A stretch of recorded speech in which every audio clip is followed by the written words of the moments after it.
A paz do Senhor, meus queridos irmãos em Cristo. Meu nome é Joaquim Mesquita Oliveira. Hoje tenho 77 anos.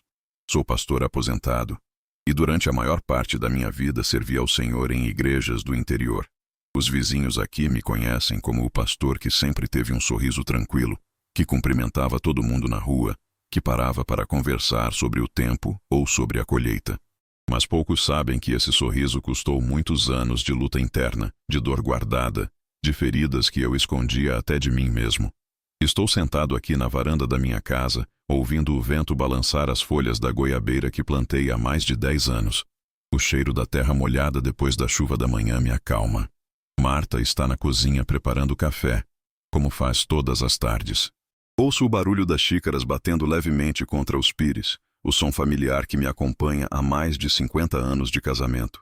São detalhes pequenos, simples, que hoje me enchem de gratidão. Mas nem sempre foi assim. Decidi finalmente contar uma história que guardei por muito tempo. Não porque a esqueci, mas porque só agora, depois de tantos anos, consigo falar sobre ela sem que a dor me paralise completamente. É uma história sobre segredos, sobre luto, sobre como o silêncio pode nos destruir por dentro. E também sobre como Deus, na sua infinita misericórdia, pode usar até mesmo uma criança de 8 anos para começar um processo de cura que eu nem sabia que precisava. Perdi meu filho Samuel quando ele tinha apenas 10 anos. Foi em 1994. Uma pneumonia que evoluiu rápido demais, que nos pegou desprevenidos. Em 3 dias ele piorou de um jeito que ninguém esperava. Quando finalmente entendemos a gravidade, já era tarde.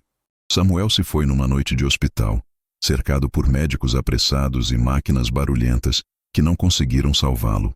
Marta e eu ficamos ali, de mãos dadas, vendo nosso único filho partir. E algo dentro de mim morreu junto com ele naquela noite. Depois do enterro, tentei continuar. Voltei a pregar, a fazer visitas, a liderar a igreja onde servíamos. Mas cada culto era um esforço imenso. Cada vez que via uma criança correndo pelo pátio da igreja, meu peito apertava. Cada vez que uma mãe pedia oração por um filho doente, eu precisava de toda a minha força para não desmoronar ali mesmo. No púlpito, Marta também sofria calada, mas eu não conseguia falar sobre isso com ela. Achava que precisava ser forte, que como pastor eu não podia demonstrar fraqueza, que minha dor deveria ficar trancada dentro de mim.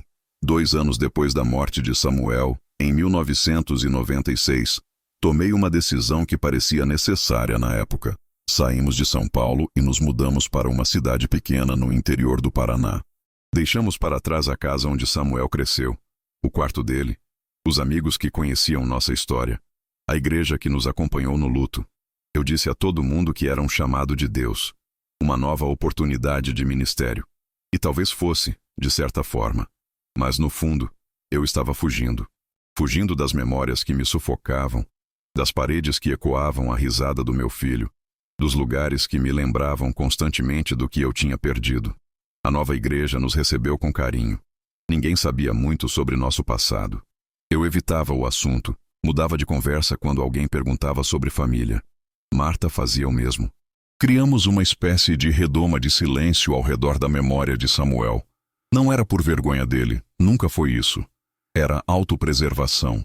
Qualquer palavra sobre o passado abria uma ferida que eu não sabia como curar. Vivi assim por 5 anos. Funcionando, mas não vivendo de verdade. Pregando sobre perdão, mas incapaz de perdoar a mim mesmo por não ter percebido a gravidade da doença mais cedo. Falando sobre a paz de Deus, mas sem sentir essa paz dentro do meu próprio peito. Aconselhando casais sobre comunicação, enquanto Marta e eu mal conversávamos sobre o que realmente importava. Meu casamento estava sobrevivendo, não florescendo. Meu ministério continuava, mas sem a alegria que um dia tive. Eu achava que estava controlando tudo. Achava que tinha encontrado um jeito de lidar com a perda guardando tudo dentro de mim, trancando as memórias num canto escuro da alma, onde não precisava olhar. Mas a verdade é que aquilo estava me consumindo por dentro. Estava consumindo meu casamento, minha fé, minha capacidade de ser verdadeiramente presente para as pessoas que eu amava e que me amavam. Marta está me olhando agora da janela da cozinha. Ela sabe que estou relembrando tudo isso. Vejo a preocupação nos olhos dela, mas também vejo compreensão. Ela caminhou esse vale comigo, do começo ao fim. E se hoje posso contar essa história, é porque ela esteve ao meu lado mesmo quando eu não merecia. Mesmo quando meu silêncio machucava tanto quanto a perda. Preciso fazer uma ressalva antes de continuar, irmãos. Os fatos que vou narrar aconteceram há muitos anos. Faço o melhor que posso para lembrar com precisão, mas a memória às vezes prega peças na gente, especialmente quando se trata de dores antigas. Posso confundir uma data aqui, um detalhe ali, mas garanto que os pontos importantes, os momentos que realmente marcaram essa jornada, estão gravados na minha alma de um jeito que o tempo não consegue apagar. E é isso que importa. Não os detalhes exatos de cada dia, mas o que Deus fez naqueles meses que transformaram completamente minha vida. Tudo começou em 2001. Eu tinha 48 anos e já estava há 5 anos naquela igrejinha do Paraná. Foi num domingo de manhã, um culto que parecia comum como qualquer outro. O sol entrava pelas janelas, o órgão tocava, as pessoas chegavam conversando baixinho. Eu não fazia ideia de que aquele dia mudaria tudo. Não imaginava que Deus estava prestes a usar uma criança de 8 anos para expor o segredo que eu guardava dentro de casa. Um segredo que não tinha nada de errado ou imoral, mas que estava me destruindo silenciosamente havia 7 anos. Tudo começou quando Ana Júlia chorou no meio do culto e disse que Deus tinha mostrado algo a ela. Algo sobre mim. Algo sobre minha casa. E nada mais seria como antes. Quando chegamos ao Paraná, em 1996, a cidade tinha menos de 10.000 habitantes. Ruas de paralelepípedo, casas simples, todo mundo se conhecia. A igreja ficava numa esquina movimentada, um prédio antigo, mas bem cuidado, com bancos de madeira que rangiam quando a gente se sentava. O sino tocava meia hora antes de cada culto, um som que ecoava pela cidade inteira chamando os fiéis. Era um lugar pacato, tranquilo, o tipo de comunidade onde as pessoas deixavam as portas destrancadas e sabiam o nome de todos os vizinhos. Assumi o pastorado ali com dedicação, preparava sermões com cuidado, visitava os doentes, aconselhava casais, participava de todas as atividades da igreja. Por fora, eu funcionava bem. Cumpria minhas responsabilidades, sorria nos cumprimentos, orava com fervor. Mas por dentro, havia um peso constante, uma pedra no peito que nunca me deixava respirar completamente solto. Lembro de um domingo em que uma jovem mãe pediu oração pelo filho que estava com febre alta. Ela segurou minha mão com lágrimas nos olhos e pediu que eu intercedesse pela saúde do menino. Comecei a orar, mas minha voz começou a tremer. As palavras se embaralharam. Tive que pausar, respirar fundo, fingir que estava apenas buscando direção do Espírito, quando, na verdade, estava lutando contra a lembrança de Samuel febril naquela cama de hospital. Terminei a oração rapidamente e me afastei antes que alguém percebesse as lágrimas que eu segurava.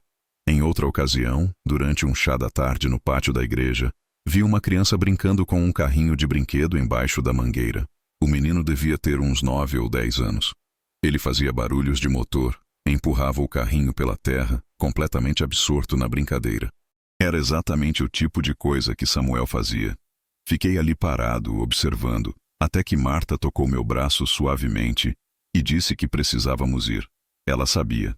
Sempre sabia quando as memórias me pegavam. Mas nunca conversávamos sobre isso. Chegávamos em casa e cada um ia para um canto. Eu para o escritório, ela para a cozinha ou para o jardim. Jantávamos em silêncio ou falando sobre coisas superficiais, trivialidades do dia a dia. Samuel era um nome que não pronunciávamos mais. Como se falar sobre ele pudesse quebrar a frágil estrutura que tínhamos construído para sobreviver. A igreja nos tratava com carinho. Vilma, que liderava o grupo de mulheres, era uma senhora de uns 50 anos. Cabelo grisalho, sempre bem arrumado, eficiente em tudo que fazia. Organizava os cultos de oração, visitava enfermos, coordenava as refeições comunitárias. Era maternal com todos, sempre preocupada se alguém estava precisando de algo. Às vezes ela me olhava com uma expressão curiosa, como se percebesse que havia algo não dito, mas nunca perguntou diretamente. Ronaldo era o diácono principal. Homem sério, pontual, meticuloso com as finanças da igreja. Usava sempre camisa social bem passada, cabelo penteado com capricho. Era eficiente, não havia dúvida, mas também era rígido. Via tudo em preto e branco. Regras eram regras, normas eram normas. Às vezes eu sentia que ele me avaliava, media minha liderança com uma régua invisível. Nunca fomos próximos, apesar de trabalharmos juntos. Havia também o casal João e Sandra, e a filha deles, Ana Júlia. João era trabalhador braçal, mãos calejadas, rosto marcado pelo sol. Homem humilde, de poucas palavras, mas zeloso nas coisas de Deus. Sandra era dona de casa, sempre com um sorriso tímido. Participava de todos os trabalhos das mulheres. E Ana Júlia era uma criança quieta, observadora. Ficava sentadinha ao lado dos pais durante os cultos, desenhando em cadernos velhos ou apenas olhando tudo ao redor. Tinha uns 8 anos naquela época, olhos atentos que pareciam ver mais do que uma criança comum vê. Algumas vezes ouvi Sandra comentar que a filha fazia perguntas estranhas, observações sobre pessoas que ela não deveria saber. Uma vez, a menina perguntou se uma senhora da igreja estava triste porque tinha perdido alguém, e de fato aquela irmã tinha acabado de perder a mãe. Coisas assim. Pequenas, mas que faziam as pessoas prestarem atenção. Durante 5 anos vivi nessa rotina. Pregava, visitava, aconselhava, sorria, mas sempre com aquele peso no peito. Sempre evitando conversas profundas sobre família, sempre desviando quando alguém perguntava sobre minha vida antes do Paraná. A igreja respeitava minha reserva. Alguns interpretavam como humildade pastoral. Outros talvez percebessem que havia algo mais, mas não insistiam. Marta também mantinha a distância emocional das irmãs. Participava das atividades, ajudava nos preparativos das festas, mas nunca se abria verdadeiramente. Nunca contou sobre o filho que perdemos. Nunca compartilhou a dor que carregava. E eu também não. Vivíamos como se tivéssemos começado a existir apenas quando chegamos ali. Como se não houvesse passado. Como se Samuel nunca tivesse existido. Mas em setembro de 2001, nas semanas antes daquele domingo de outubro, algo começou a mudar. Senti uma inquietação crescente que não conseguia explicar. Acordava no meio da noite com o coração acelerado, sem motivo aparente. Sonhava com Samuel com mais frequência. Sonhos onde ele era criança de novo, brincando no quintal, rindo daquele jeito que só ele ria. Acordava suado, com a sensação de que algo estava para acontecer. Tentei ignorar. Mergulhei ainda mais no trabalho da igreja. Preparava sermões mais longos, visitava mais famílias, orava mais horas, como se a atividade pudesse calar aquela voz interna que sussurrava que eu não podia continuar assim para sempre. Como se o movimento pudesse me distrair do fato de que eu estava vivendo apenas pela metade, funcionando, mas não verdadeiramente vivo. Marta também percebeu minha inquietação. Uma noite ela colocou a mão sobre a minha na mesa de jantar e perguntou se eu estava bem. Eu disse que sim, apenas cansado. Ela não insistiu, mas vi nos olhos dela que não acreditou. Havia tanto silêncio entre nós, tanto não dito, tantas dores paralelas que nunca compartilhamos. A cidade continuava sua rotina tranquila. O padeiro acordava cedo toda manhã. O cheiro de pão fresco se espalhava pelas ruas. Os sinos da igreja marcavam as horas. As crianças brincavam nas calçadas depois da escola. Tudo parecia normal, previsível, seguro. Eu achava que poderia continuar assim indefinidamente, mantendo meu segredo guardado, vivendo nessa meia-vida que construí. Mas Deus tinha outros planos. E naquele domingo de outubro, Ele finalmente decidiu que era hora de eu encarar o que escondia. Não de propósito, mas de medo. Medo de sentir, medo de lembrar, medo de admitir que por baixo da fachada de pastor sereno, havia um homem completamente quebrado pela perda de um filho. Um homem que nunca aprendeu a chorar sua dor, que nunca permitiu que a ferida fosse tratada de verdade. E Deus ia usar uma menina de 8 anos para começar a abrir essa ferida. Mesmo que doesse, mesmo que me expusesse. Porque às vezes a cura começa exatamente onde mais dói. O sol estava forte naquela manhã de domingo, entrando pelas janelas altas da igreja e criando listras de luz sobre os bancos de madeira. O órgão tocava suavemente enquanto as pessoas chegavam. Ouvia o som de passos no piso de tábuas antigas, o ranger dos bancos quando alguém se sentava, conversas baixas aqui e ali. O cheiro de café vinha do salão ao lado, onde as irmãs tinham preparado uma mesa para depois do culto. Era tudo absolutamente normal, comum. como todos os domingos dos últimos 5 anos. Cumprimentei as famílias na entrada, como sempre fazia. Apertei a mão de João, que sorriu timidamente. Sandra estava ao lado dele, segurando a mão da pequena Ana Júlia. A menina me olhou por um momento mais longo que o habitual. Aqueles olhos escuros fixos em mim, com uma intensidade estranha. Sorri para ela e ela desviou o olhar rapidamente, se escondendo atrás da saia da mãe. Vilma estava ocupada organizando os inários que algumas pessoas esqueciam fora do lugar. Ronaldo conferia algo em sua caderneta, provavelmente as finanças da semana.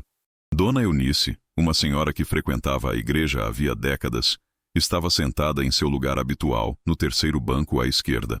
Rodrigo e Camila, um casal jovem recém-casado, entraram de mãos dadas e se sentaram perto do fundo. O culto começou normalmente. Cantamos 3 hinos, anunciamos os pedidos de oração da semana, recolhemos as ofertas. Subi ao púlpito e abri a Bíblia. O tema do sermão era sobre perdão. Ironia das ironias. Eu pregava sobre algo que não conseguia aplicar à minha própria vida. Falei sobre como Deus nos perdoa completamente, sobre como precisamos perdoar aos outros, sobre como guardar mágoas é como carregar pedras pesadas que nos destroem por dentro. As palavras saíam automaticamente, mas meu coração estava distante. Eu tinha pregado aquele sermão tantas vezes que podia recitá-lo dormindo. Olhei para Marta, sentada na primeira fileira como sempre. Ela me observava com aquela expressão que conhecia tão bem, preocupada, cansada, carregando seu próprio peso silencioso. Terminei a pregação e convidei a igreja para um momento de oração. As pessoas abaixaram a cabeça, algumas se ajoelharam. Fechei meus olhos e comecei a orar em voz alta, pedindo a bênção de Deus sobre cada família ali presente. A igreja estava em silêncio reverente. O único som era minha voz e o canto distante de algum pássaro lá fora.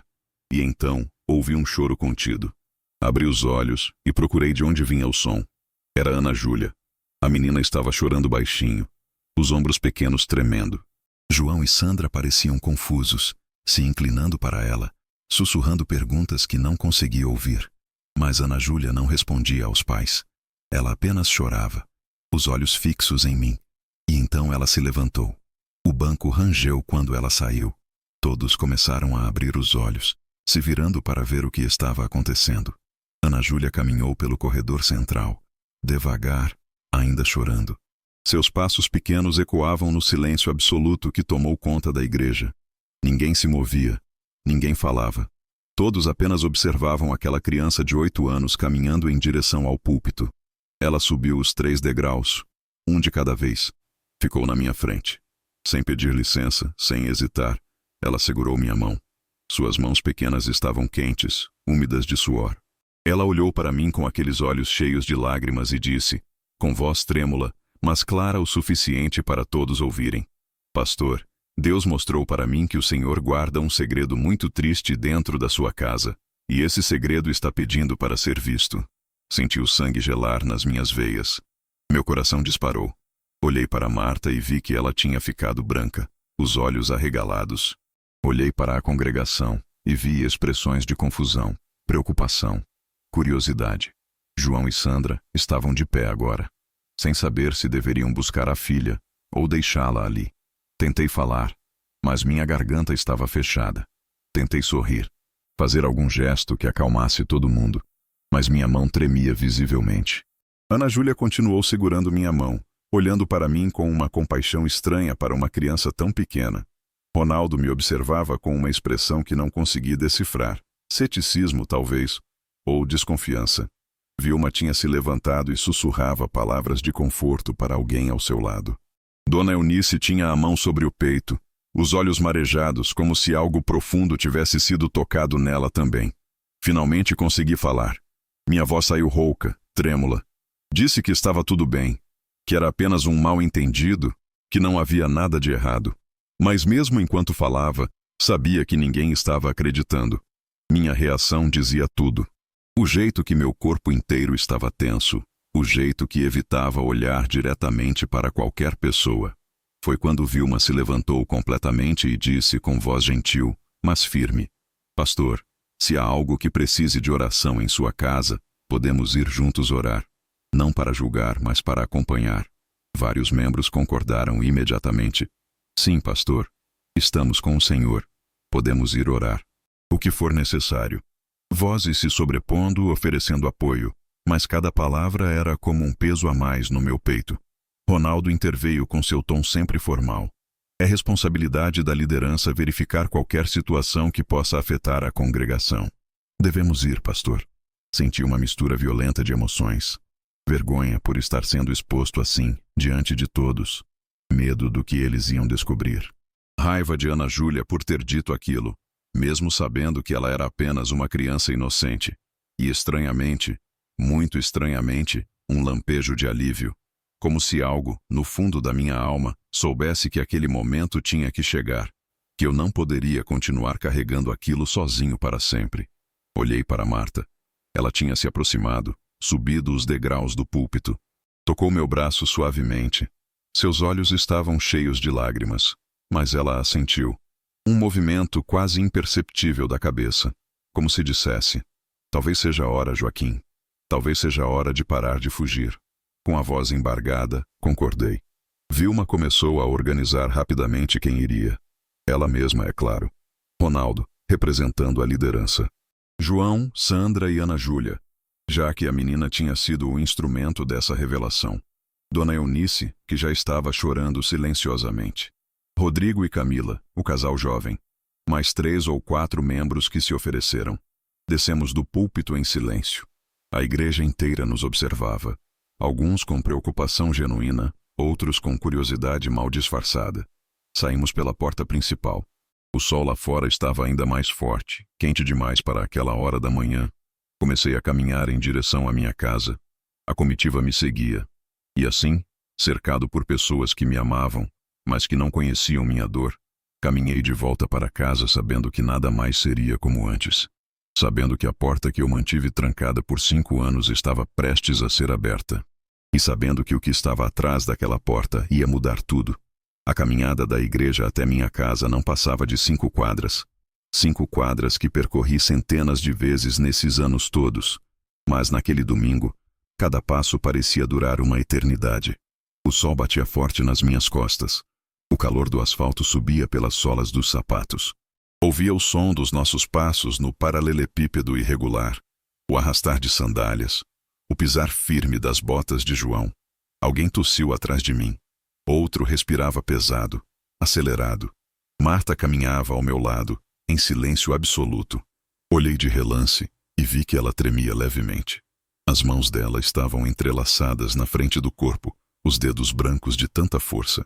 Mas ela mantinha a cabeça erguida, a postura digna. Conhecia minha esposa há tantos anos.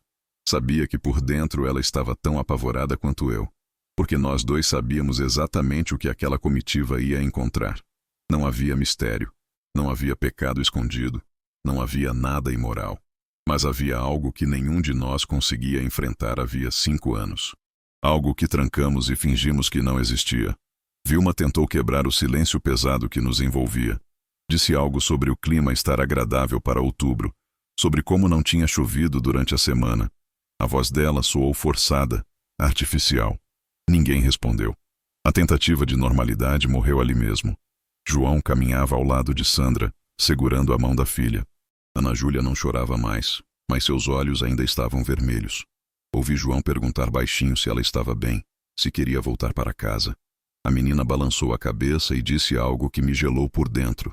Preciso estar lá quando abrirem a porta. Como se ela soubesse exatamente o que ia acontecer.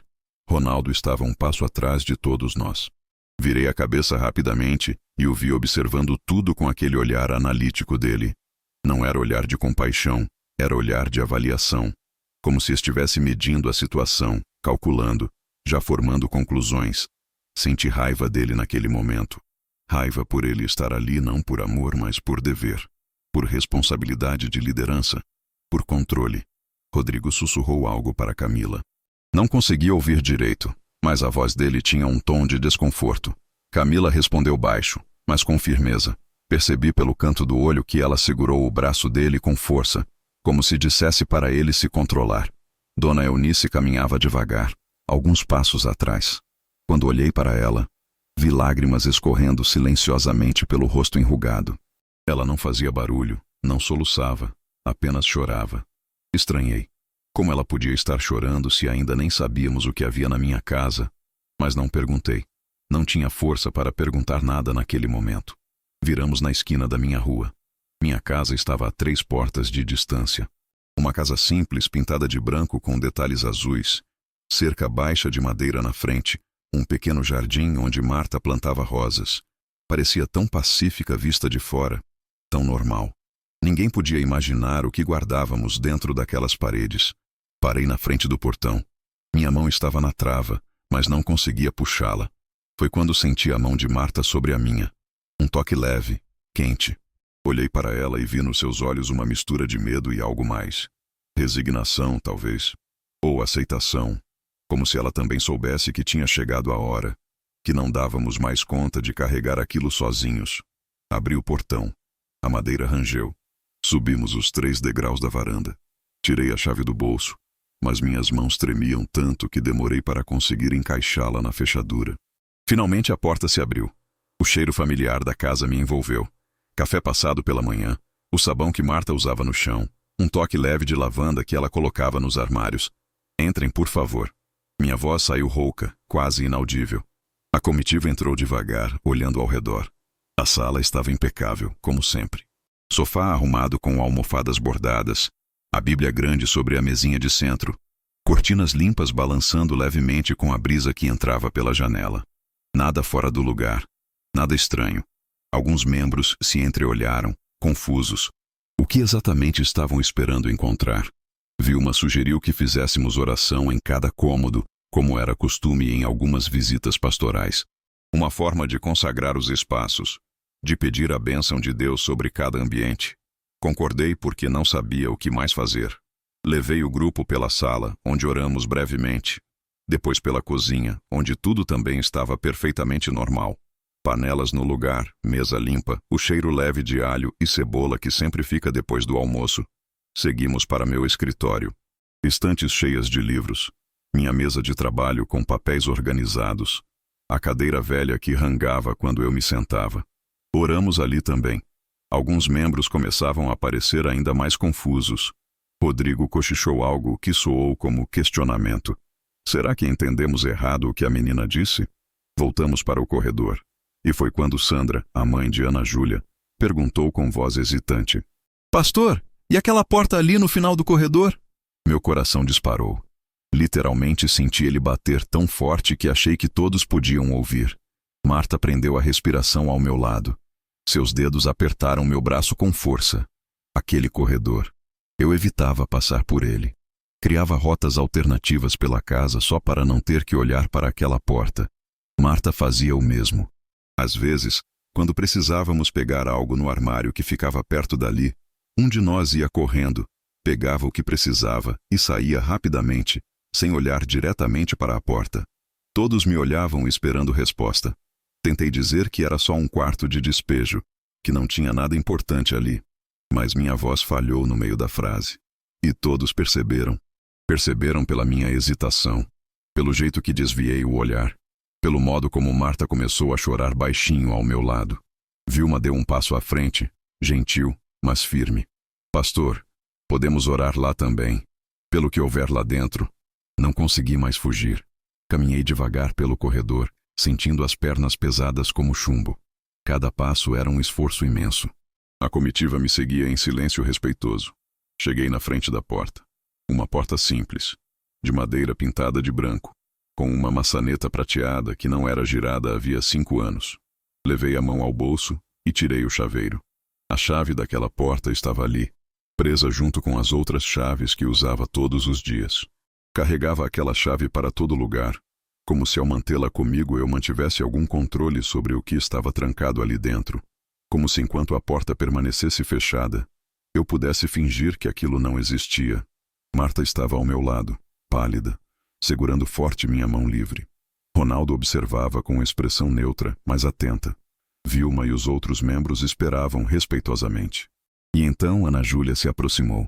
Aquela criança pequena, de olhos escuros e sérios, se aproximou e disse baixinho: mas com uma convicção estranha para alguém tão jovem. Não precisa ter medo, pastor. Deus está aqui. Coloquei a chave na fechadura. Minhas mãos tremiam tanto que errei 2 vezes antes de conseguir encaixá-la direito. Girei devagar. O clique da tranca abrindo ecoou no silêncio do corredor. Parecia alto demais. Definitivo demais. Não havia mais volta. Empurrei a porta lentamente. Ela rangeu nos gonzos enferrujados pelo tempo sem uso. E então, a porta se abriu completamente. Aquela porta estava trancada havia 5 anos. E dentro dela, tudo que eu não conseguia deixar ir. Tudo que me destruía silenciosamente. Tudo que eu amava e perdia todos os dias de novo. Cada vez que evitava aquele corredor. Cada vez que fingia que aquele quarto não existia. O quarto estava exatamente como deixamos em 1996. Exatamente. Como se o tempo tivesse parado dentro daquele espaço pequeno.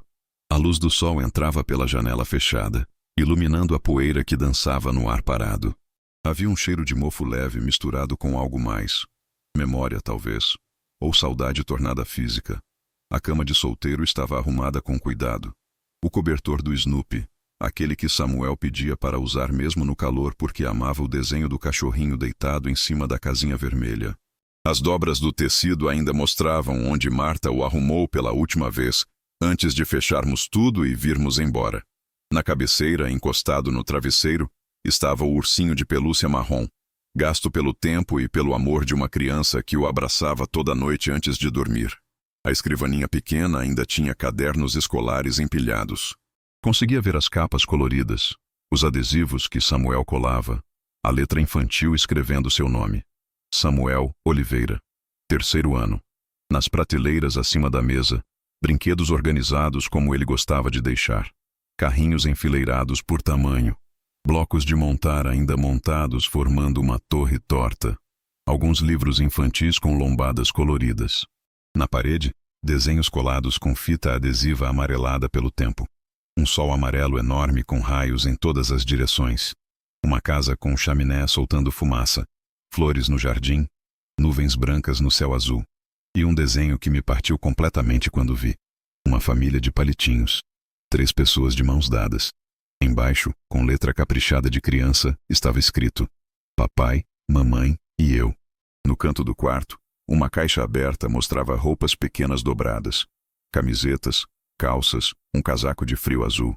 Um par de tênis infantil, número 33, estava ao pé da cama, como se esperando que alguém os calçasse a qualquer momento.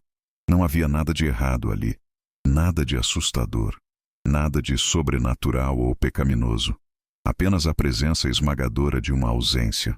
Um quarto perfeitamente preservado de uma criança que nunca mais voltaria para dormir naquela cama, brincar com aqueles carrinhos, desenhar novos sóis nas paredes. A comitiva entrou devagar, um por um. O silêncio era absoluto, reverente, como se todos sentissem que estavam pisando em solo sagrado. Vilma entrou e imediatamente cobriu a boca com a mão, tentando conter um soluço. Seus olhos se encheram de lágrimas quando viu o ursinho na cama. Sandra segurava Ana Júlia pela mão, e ambas choravam baixinho. João tinha tirado o boné e o segurava contra o peito, a cabeça baixa. Rodrigo entrou e ficou paralisado perto da porta, visivelmente desconfortável, sem saber onde olhar, como se tivesse invadido um espaço íntimo demais. Camila se aproximou de Marta e colocou uma mão gentil em seu ombro, sem dizer nada, apenas oferecendo presença. E então Ana Júlia começou a chorar com mais intensidade. Ela se soltou da mão da mãe e veio até mim. Olhou para mim com aqueles olhos cheios de lágrimas e disse, com voz embargada, mas clara: Era isso, pastor. Era isso que Deus queria que o senhor lembrasse. O que o senhor guardou e que machucava o coração. Minhas pernas cederam. Simplesmente não aguentaram mais me sustentar. Me apoiei na parede do corredor e deslizei até ficar agachado no chão. E então chorei. Chorei como nunca tinha chorado, nem no funeral, nem nos dias que se seguiram, nem nos 7 anos desde que perdi meu filho. Soluços profundos que vinham de um lugar dentro de mim que eu mantinha trancado junto com aquele quarto. As lágrimas caíam quentes no chão, meu corpo inteiro tremia. Marta se ajoelhou ao meu lado. Ela me abraçou forte e finalmente liberou seu próprio choro guardado havia tanto tempo. Choramos juntos ali, no corredor, na frente de todos, sem mais esconder, sem mais fingir que estávamos bem. 7 anos de dor saindo de uma vez só. Dona Eunice entrou no quarto com passos lentos. Ela se aproximou da cama, estendeu a mão e tocou levemente o ursinho de pelúcia. E então ela também desabou. Um choro profundo, visceral, que parecia vir do fundo da alma. Ela se segurou na parede e sussurrou um nome. Roberto. Meu Roberto. Alguns membros se viraram para ela, surpresos. Vilma se aproximou rapidamente, amparando a senhora mais velha. Dona Eunice continuou chorando e falando entre soluços. Eu também perdi um filho. Há tantos anos. E nunca consegui falar sobre isso. Nunca consegui dizer o quanto doía. Naquele momento, a igreja inteira entendeu. Não havia segredo terrível. Não havia pecado escondido. Não havia nada imoral ou errado. Havia apenas luto. Dor de perder um filho. A recusa de deixar ir porque deixar ir parecia uma traição ao amor. O medo de que esquecer significasse parar de amar. As pessoas começaram a chorar junto. Vilma chorava e orava baixinho. Sandra abraçava a filha e chorava. Camila tinha lágrimas escorrendo pelo rosto. Até João, aquele homem rude e calado, tinha os olhos vermelhos. Mas Ronaldo permanecia de pé, distante, perto da porta. O único que não demonstrava emoção. Ele observava tudo com expressão dura, desconfortável. Seus braços estavam cruzados, o corpo rígido. Levantei meus olhos inchados de tanto chorar e encontrei o olhar dele. E vi julgamento. Vi desaprovação. Vi alguém que não entendia, que não conseguia sentir compaixão, que via aquela exposição emocional como fraqueza. E mesmo em meio à minha própria dor esmagadora, senti algo gelar dentro de mim. Ronaldo estava me julgando. Estava avaliando minha capacidade de liderar. Estava vendo minha vulnerabilidade como desqualificação, e aquilo doeu de um jeito diferente. Não apenas a dor da perda, mas a dor de ser julgado no momento mais frágil da minha vida. Ana Júlia entrou no quarto. Ela caminhou até a escrivaninha e pegou um dos cadernos. Abriu com cuidado e olhou as páginas. Então ela veio até mim e perguntou com voz suave. Como era o nome dele, pastor? Marta respondeu primeiro, a voz quebrada. Samuel. O nome dele era Samuel. Ana Júlia fechou o caderno com cuidado, como se segurasse algo precioso. Ela sorriu levemente através das lágrimas. É um nome bonito. Eu acho que ele está feliz no céu agora. Está com Jesus. E um dia o Senhor vai ver ele de novo. Aquelas palavras simples de uma criança me quebraram de novo, porque era exatamente o que eu precisava ouvir. Exatamente a esperança que tinha esquecido em meio à culpa e à dor. Sim, Samuel estava com Jesus. E sim, eu ia vê-lo de novo. Não neste mundo, não nesta vida, mas um dia. Pela graça de Deus, um dia. Ficamos ali por tempo que parecia eterno e, ao mesmo tempo, pequeno demais. Alguns membros entraram no quarto e tocaram suavemente nas coisas de Samuel, com respeito, com reverência. Outros ficaram no corredor, orando baixinho. O choro gradualmente foi diminuindo, dando lugar a um silêncio pesado, mas não vazio. Um silêncio cheio de compreensão, de empatia, de amor.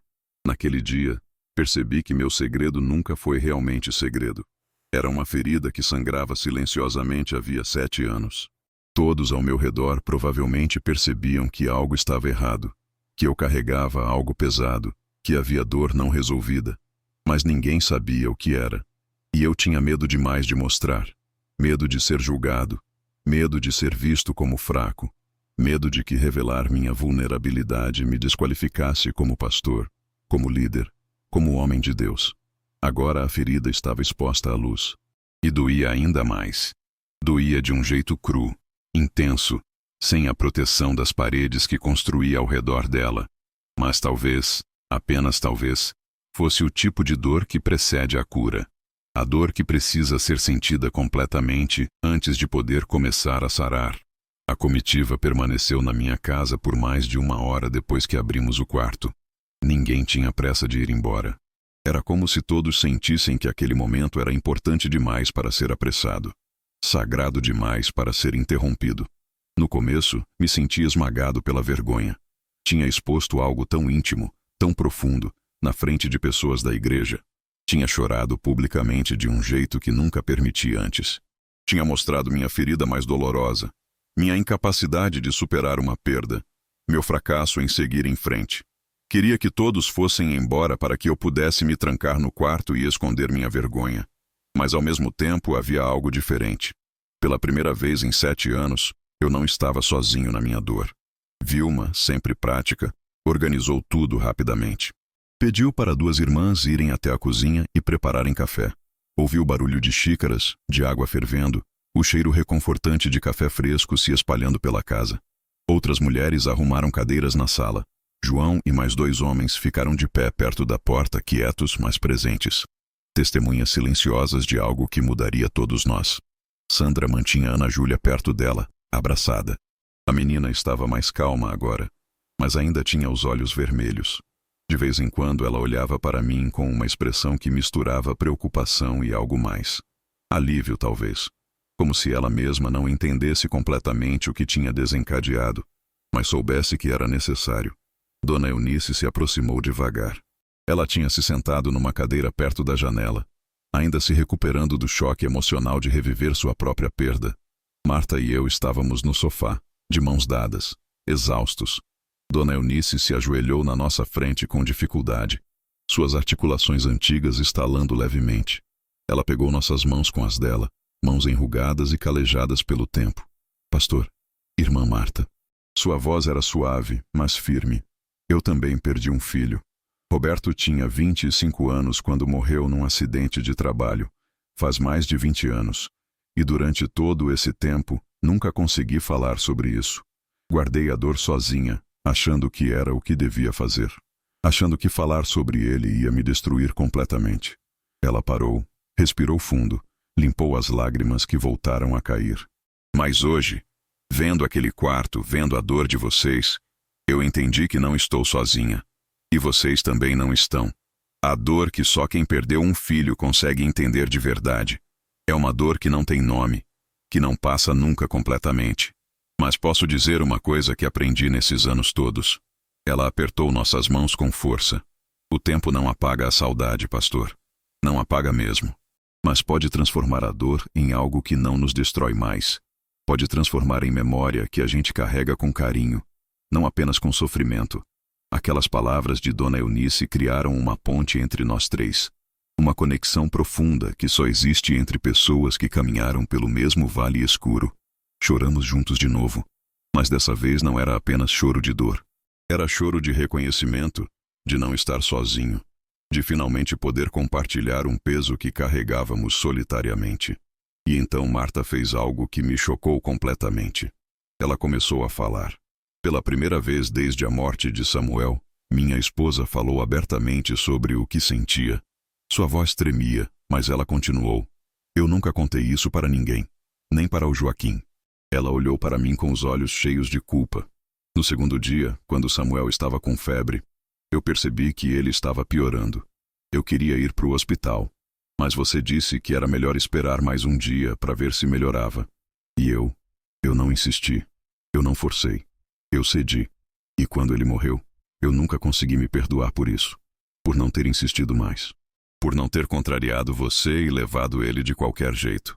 Fiquei paralisado. Marta carregava essa culpa específica havia 7 anos. E eu nunca soube. Nunca imaginei. Meu coração se partiu de novo, mas de um jeito diferente. Parti porque percebi que ela sofreu sozinha com isso. Parti porque entendi que eu contribuí para a culpa dela. Marta, minha voz falhou. Eu também me culpo pela mesma coisa.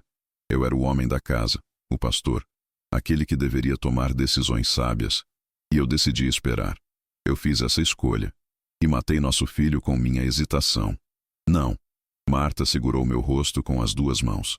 Não foi você. Foi a doença. Foi rápido demais. Nós 2 fizemos o melhor que sabíamos naquele momento. Não podíamos prever. Mas eu deveria ter previsto. Eu gritei, mais alto do que pretendia. Sou pastor, Marta. Oro pelas pessoas, peço cura. Confio em Deus. E não consegui salvar meu próprio filho. O silêncio que se seguiu foi pesado. Todos na sala nos observavam. Mas não havia julgamento nos rostos da maioria. Havia compaixão. Havia dor compartilhada. Havia compreensão de que às vezes a vida nos quebra de jeitos que não temos controle. Dona Eunice falou de novo, firme. Pastor, não é culpa de vocês. Não foi descuido. Não foi falta de amor. Foi tragédia. E tragédias acontecem num mundo caído. O Senhor não nos prometeu ausência de dor. Prometeu sua presença na dor. Marta e eu nos abraçamos. E pela primeira vez desde que perdemos Samuel, conversamos de verdade sobre a culpa que cada um carregava. Percebemos que passamos 7 anos carregando culpas paralelas, sozinhos, sem nunca termos compartilhado honestamente o peso. Cada um achando que o outro culpava. Cada um morrendo de medo de verbalizar o arrependimento. Ana Júlia se aproximou timidamente. Ela ficou na nossa frente, pequena, frágil, mas com uma coragem estranha. Como era o nome do menino? Ela perguntou de novo, como se precisasse confirmar. Samuel. Marta respondeu, tentando sorrir através das lágrimas. O nome dele era Samuel. Ele tinha 10 anos quando foi para o céu. Ana Júlia sorriu. Aquele sorriso puro de criança. É um nome bonito. Eu acho que ele está feliz no céu. E um dia vocês vão ver ele de novo. Ele vai estar esperando. Aquela simplicidade infantil trouxe um conforto que nenhuma teologia complicada poderia trazer. Sim, Samuel estava feliz. Sim, íamos vê-lo de novo. Essa era a esperança que nos mantinha vivos. Mas nem todos na sala demonstravam a mesma compaixão. Percebi alguns membros cochichando discretamente no canto. Rostos que não conseguiam disfarçar o desconforto. Rodrigo evitava olhar diretamente para mim, claramente perturbado com a intensidade emocional de tudo.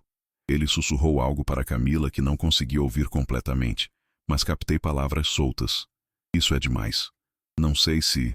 Camila respondeu baixo, mas com firmeza que chegou até mim. Isso é real, Rodrigo. Isso é o que dor verdadeira parece. E ele precisa de apoio, não de julgamento. Ronaldo permanecia distante, observando tudo com expressão fechada. Quando Vilma tentou envolvê-lo nas orações que faziam ali na sala, ele participou mecanicamente, sem emoção genuína na voz, apenas cumprindo o protocolo. Senti o peso do olhar dele sobre mim várias vezes. Um olhar que não tinha misericórdia, apenas avaliação fria. Aos poucos, as pessoas começaram a se despedir. Abraços demorados, palavras sussurradas de encorajamento, promessas de oração. Vilma garantiu que organizaria um grupo para nos apoiar nos próximos dias. Sandra beijou a testa de Marta e disse que voltaria no dia seguinte. João apertou minha mão com força, sem dizer nada, mas o aperto disse tudo.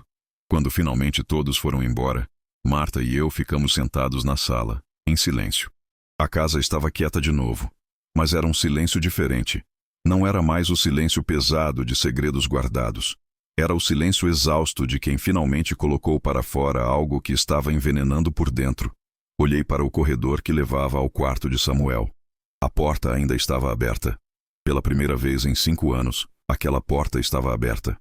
E mesmo com toda a dor, com toda a vergonha da exposição, com todo o medo do que viria depois, senti algo pequeno, mas real dentro do peito. Uma pontinha de alívio. Não estava mais sozinho com meu segredo. E Marta também não. Mas nem todos viram minha dor como algo que merecia compaixão. E nos dias seguintes percebi que aquela exposição teria consequências que eu não imaginava. Consequências que testariam não apenas minha fé, mas minha própria permanência como pastor daquela igreja. Os dias seguintes àquele domingo foram estranhos. Não consigo descrever de outra forma. Havia algo no ar da igreja que tinha mudado. Algumas pessoas se aproximavam com mais carinho do que antes. Abraços mais demorados depois dos cultos. Perguntas sobre como eu e Marta estávamos passando. Ofertas para trazer comida, para ajudar com o que precisássemos. Vilma organizou um grupo de oração específico por nós, que se reunia todas as terças à noite. Mas outros membros começaram a demonstrar algo diferente. Desconforto, talvez. Ou questionamento velado. Percebi conversas que paravam abruptamente quando eu me aproximava. Olhares trocados durante os cultos. Sussurros que não conseguia ouvir completamente, mas sabia que eram sobre mim. Sobre o quarto. Sobre minha fragilidade exposta. Uma sensação crescente de que estava sendo avaliado tomou conta de mim. Cada sermão que pregava parecia ser medido com uma régua invisível. Cada conselho que dava era como se estivesse sendo testado. Será que um homem que não conseguiu superar a perda do próprio filho tinha autoridade para aconselhar outros? Essa pergunta não dita pairava no ar. Ronaldo se tornou mais ativo nas 3 semanas seguintes. Sempre o vi como alguém disciplinado, mas distante.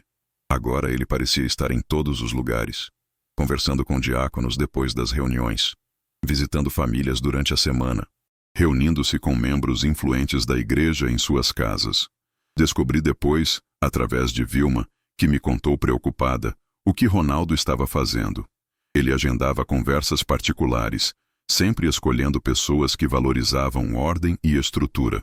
Pessoas que preferiam líderes firmes, decididos, sem hesitações. E em cada conversa, Ronaldo plantava sementes de dúvida com cuidado calculado. Vilma me repetiu algumas das coisas que ele dizia. Um pastor precisa ser forte para guiar o rebanho nos momentos difíceis. Como alguém tão emocionalmente frágil pode liderar quando surgem crises? Não estou dizendo que o pastor Joaquim é mau. Ele é um homem de Deus, sem dúvida. Mas será que está em condições de pastorear? Será que não seria melhor para ele, para a família dele e para a igreja que ele tirasse um tempo para se recuperar? Ronaldo usava linguagem espiritual para mascarar o que realmente era: ambição, julgamento, desejo de controle. Ele nunca dizia diretamente que eu deveria sair. Apenas plantava a ideia, deixava ela crescer na mente das pessoas. E funcionou com algumas. Rodrigo foi um dos que Ronaldo convenceu facilmente. O rapaz já estava desconfortável desde aquele domingo. Vi nos olhos dele durante a semana seguinte. Ele evitava me cumprimentar, sentava-se no fundo da igreja, saía rapidamente depois dos cultos. Quando finalmente precisei falar com ele sobre algo da igreja, percebi a hesitação, o jeito como escolhia as palavras cuidadosamente. Rodrigo admirava líderes firmes. Cresceu vendo o pai, um homem rígido que nunca demonstrava emoção, como modelo de masculinidade. Ver um pastor chorar, desmoronar publicamente, expor vulnerabilidade de forma tão crua, foi demais para ele. Ronaldo explorou isso, reforçou os medos de Rodrigo, convenceu-o de que um líder fraco era perigoso para toda a congregação.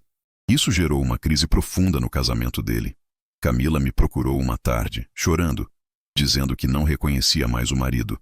Eles brigavam diariamente agora. Rodrigo questionando minha capacidade de liderar. Camila defendendo que vulnerabilidade não é fraqueza, mas honestidade. As discussões entre eles expunham diferenças fundamentais que provavelmente sempre estiveram lá, mas que o episódio do quarto trouxe à superfície. Rodrigo ameaçou sair da igreja se eu continuasse como pastor. Camila respondeu, segundo ela mesma me contou depois entre lágrimas, que sairia do casamento se ele não aprendesse a ter compaixão. A ameaça chocou Rodrigo profundamente. Pela primeira vez na vida, ele foi forçado a confrontar suas próprias rigidezes, seus próprios medos de emoções, suas próprias feridas não curadas. As mulheres da igreja também começaram a se dividir. Vilma tentava mediar, mas percebia que estava perdendo o controle sobre divisões que surgiam entre os grupos. Algumas irmãs acreditavam sinceramente que eu precisava de descanso, de afastamento temporário para me recuperar emocionalmente. Diziam isso com boa intenção, preocupadas genuinamente com minha saúde. Outras defendiam que eu precisava continuar ativo, que parar agora seria pior, que o trabalho pastoral me manteria focado e evitaria que eu afundasse na depressão. Também diziam com boa intenção, também preocupadas. Mas as divergências criaram atritos. Comentários passivo-agressivos durante as reuniões de mulheres. Olhares de desaprovação quando alguém do grupo oposto falava. Pequenas disputas sobre quem cuidaria melhor de mim e de Marta.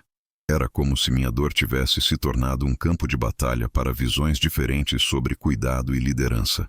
Marta sentia o peso de tudo isso. Via nos olhos dela a preocupação crescente. Não apenas por mim, mas pela igreja que amávamos.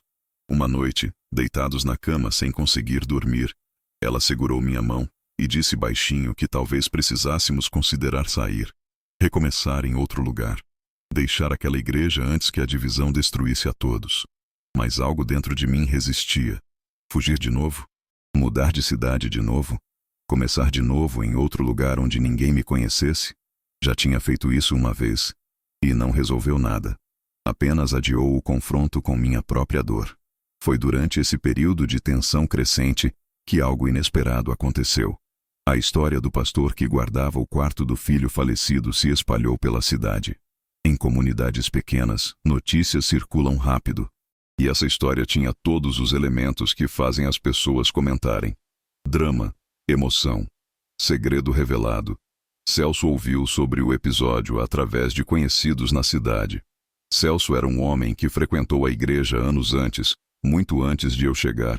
Tinha se afastado após conflitos com líderes anteriores, líderes autoritários, hipócritas, que pregavam uma coisa e viviam outra. Celso desenvolveu amargura profunda contra igrejas e líderes religiosos. Jurou que nunca mais voltaria. Mas quando ouviu sobre o quarto, sobre minha vulnerabilidade exposta, algo se moveu dentro dele.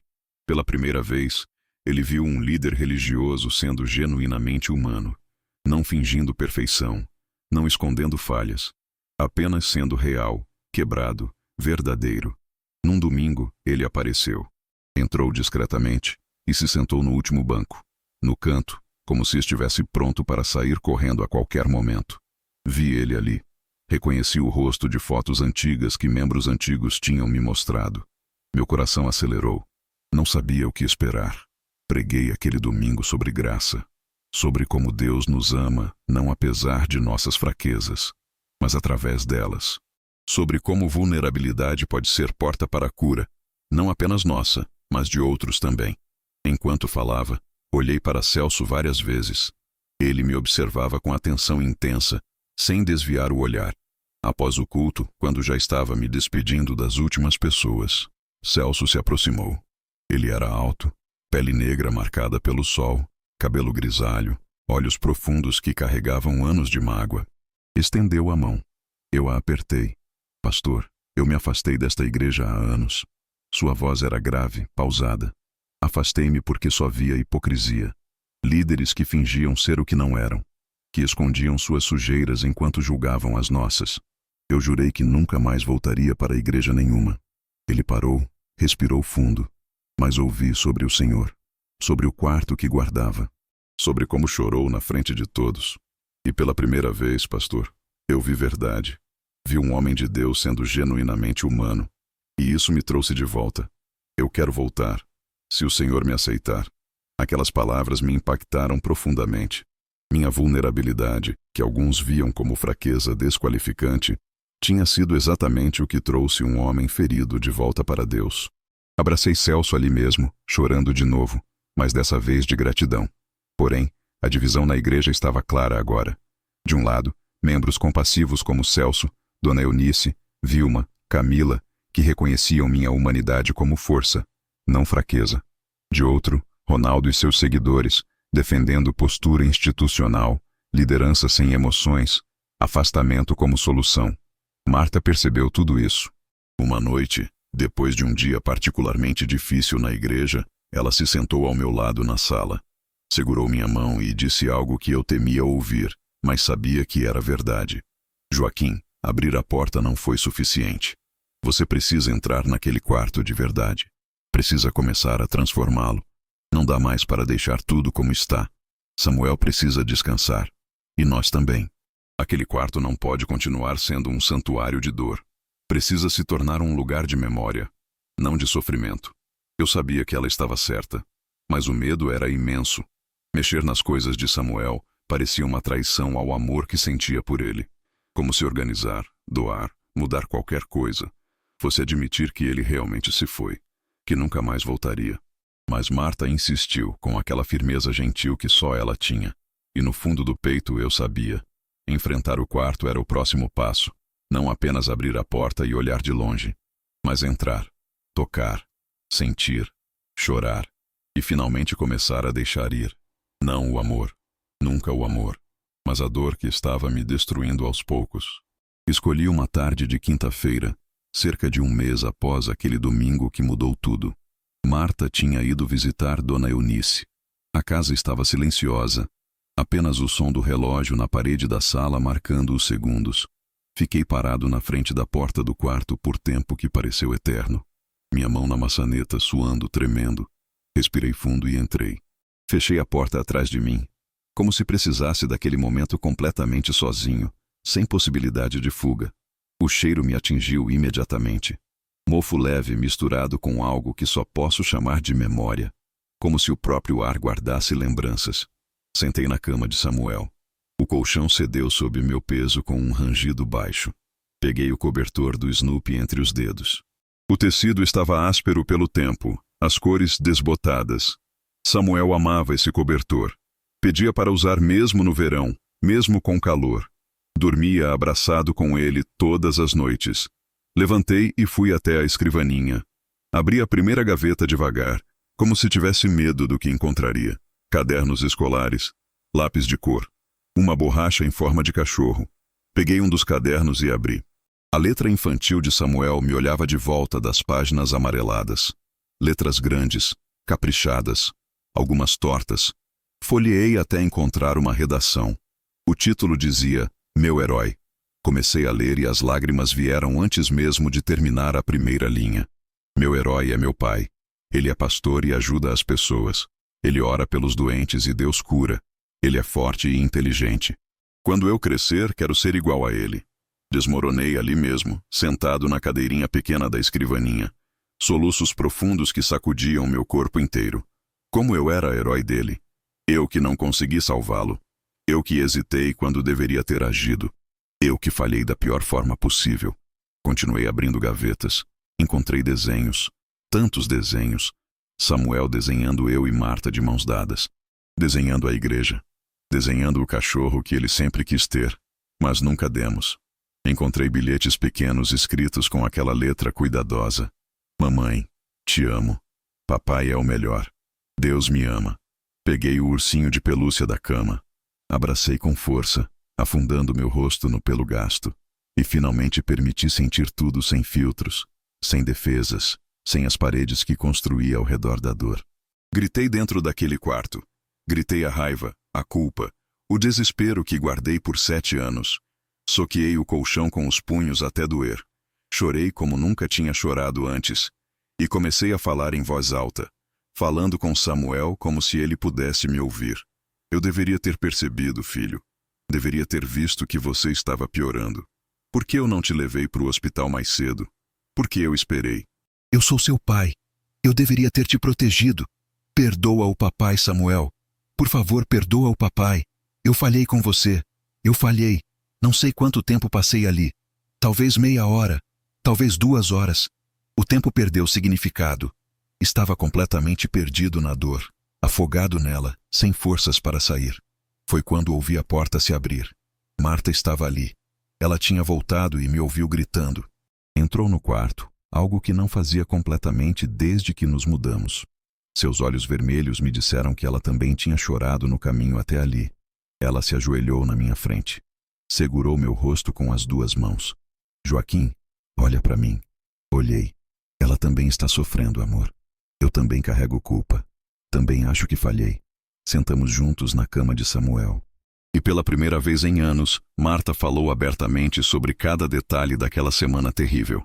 Como no segundo dia, ela percebeu que Samuel estava diferente.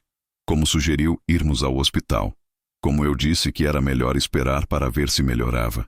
Como ela cedeu, confiou no meu julgamento, não insistiu. Eu sempre achei que você me culpava, Joaquim. Ela chorava enquanto falava. Por isso nunca falei sobre isso. Tinha medo de que você me odiasse se soubesse que eu também duvidei. Que eu também poderia ter insistido mais. Que eu poderia ter contrariado você e levado ele de qualquer jeito. Segurei as mãos dela com força. E eu achei que você me culpava por não ter agido. Carregava vergonha de olhar para você. Achava que você via um fracasso toda vez que olhava para mim. Percebemos ali, naquela cama pequena onde nosso filho dormia, que passamos 7 anos carregando culpas paralelas. Cada um sofrendo sozinho. Cada um achando que o outro culpava. Cada um morrendo de medo de verbalizar o arrependimento. E tudo o que precisávamos era simplesmente conversar. Simplesmente dividir o peso. Será que Samuel nos perdoaria? Marta perguntou com voz quebrada. Olhei ao redor do quarto. Os desenhos na parede. Os brinquedos organizados. Os bilhetes de amor escritos com letra infantil. Eu acho que Samuel nunca nos culpou, Marta. Ele nos amava. E nós amávamos ele. Fizemos o melhor que sabíamos naquele momento. Não podíamos prever que seria tão rápido. Nós é que não conseguimos nos perdoar. Passamos horas naquele quarto, abrindo caixas, relembrando memórias. Marta contou histórias que eu tinha esquecido. Eu contei outras que ela não lembrava. Rimos entre lágrimas ao lembrar das travessuras de Samuel, como ele escondia verduras embaixo do sofá, como fingia estar dormindo quando íamos verificar, como cantava louvores com voz desafinada, mas cheia de alegria. Pela primeira vez, a memória de Samuel trouxe não apenas dor, mas também alegria misturada à saudade. Conseguimos lembrar dele sorrindo, não apenas chorando. Conseguimos agradecer pelos 10 anos que tivemos, não apenas lamentar os anos que perdemos. Quando o sol começou a se pôr, iluminando o quarto com luz alaranjada, Marta e eu nos entreolhamos. Havia algo diferente entre nós. Uma conexão que não sentíamos havia anos. Vulnerabilidade compartilhada. Culpa confessada. Peso dividido. Precisamos começar a transformar este espaço. Marta disse suavemente. Não para esquecer Samuel, mas para honrá-lo de um jeito que não nos destrua mais. Concordei. Mas não hoje. Hoje já foi demais. Hoje só precisávamos estar ali. Sentir. Chorar. Lembrar. Amanhã começaríamos a pensar em como transformar aquele santuário de dor em algo que pudéssemos carregar com mais leveza. Saímos do quarto de mãos dadas. Pela primeira vez, não tranquei a porta imediatamente. Deixei aberta. Um símbolo pequeno, mas significativo. Não havia mais segredo. Não havia mais esconderijo. Havia apenas memória de um filho amado. Enfrentar o quarto era apenas o começo. Lá fora, a tempestade que Ronaldo estava preparando estava prestes a estourar. E eu precisaria de toda a força que encontrei naquele quarto para sobreviver ao que viria. 2 semanas após aquele confronto solitário com minhas memórias, enquanto eu e Marta iniciávamos o processo delicado de reorganizar o quarto de Samuel, decidindo o que guardar, o que doar, o que transformar, a igreja vivia sua própria tempestade. Ronaldo não agia mais nas sombras. Agora sua campanha era aberta, agressiva, sem disfarces. Soube através de Vilma que ele convocou uma reunião especial de diáconos, sem me avisar, sem me convidar. Uma reunião onde declarou publicamente que eu não tinha mais condições emocionais de liderar a congregação. Vilma estava presente porque liderava as mulheres e tinha voz nas decisões importantes. Ela me contou cada detalhe, indignada, com lágrimas de raiva nos olhos. Ronaldo argumentou com aquela lógica fria dele que um pastor precisa ser forte, estável, capaz de guiar outros em momentos de crise. Como alguém que não conseguiu superar o luto do próprio filho há 7 anos, pode aconselhar famílias passando por dificuldades? Como confiar a liderança espiritual de toda uma congregação a alguém emocionalmente frágil? Vilma tentou intervir, defendendo minha humanidade, argumentando que vulnerabilidade não é fraqueza. Ronaldo a interrompeu rispidamente, dizendo que sentimentalismo não pode guiar decisões de liderança, que a igreja precisa pensar no bem comum, não em proteger sentimentos. A reunião terminou dividida. Alguns concordaram com Ronaldo, outros ficaram chocados com a dureza dele. Mas a semente estava plantada, a dúvida estava instalada, e Ronaldo sabia disso. Rodrigo se tornou um dos aliados mais vocais de Ronaldo. Via o rapaz repetindo os mesmos argumentos, usando as mesmas palavras. Um pastor frágil não pode guiar um rebanho. Precisamos de liderança forte. Isso não é julgamento, é sabedoria. As discussões entre Rodrigo e Camila se intensificaram. Chegaram ao ponto de gritarem um com o outro, algo que nunca tinham feito antes. Camila me procurou desesperada, dizendo que não reconhecia mais o homem com quem casou. Rodrigo tinha se tornado duro, inflexível, incapaz de demonstrar compaixão. A crise entre eles alcançou o ponto crítico quando Rodrigo ameaçou sair da igreja se eu continuasse como pastor. Disse que não podia, em sã consciência, permanecer sob liderança de alguém tão instável. Camila respondeu com algo que o chocou completamente. Então você vai precisar escolher a igreja ou nosso casamento. Porque se você não aprender a ter compaixão, a aceitar que pessoas são humanas e falhas, eu não posso continuar casada com você. Rodrigo ficou paralisado. Pela primeira vez na vida, foi forçado a confrontar que suas rigidezes tinham consequências reais, que sua incapacidade de lidar com emoções estava destruindo seu casamento, que talvez o problema não fosse minha fragilidade, mas a própria incapacidade dele de aceitar vulnerabilidade. Enquanto isso, Celso se tornava um dos meus defensores mais vocais. Ele começou a frequentar todos os cultos, sentando-se sempre no mesmo lugar no fundo. Mas sua presença era poderosa. Todos sabiam que ele tinha voltado justamente por causa da minha vulnerabilidade. Numa reunião aberta que Ronaldo convocou para discutir a liderança da igreja, Celso se levantou. Sua voz grave ecoou pelo salão silencioso. Eu passei anos longe desta igreja. Anos longe de Deus. Porque só via hipocrisia. Líderes fingindo perfeição, escondendo suas falhas enquanto julgavam as nossas. Eu jurei que nunca voltaria. Ele parou, olhou diretamente para Ronaldo.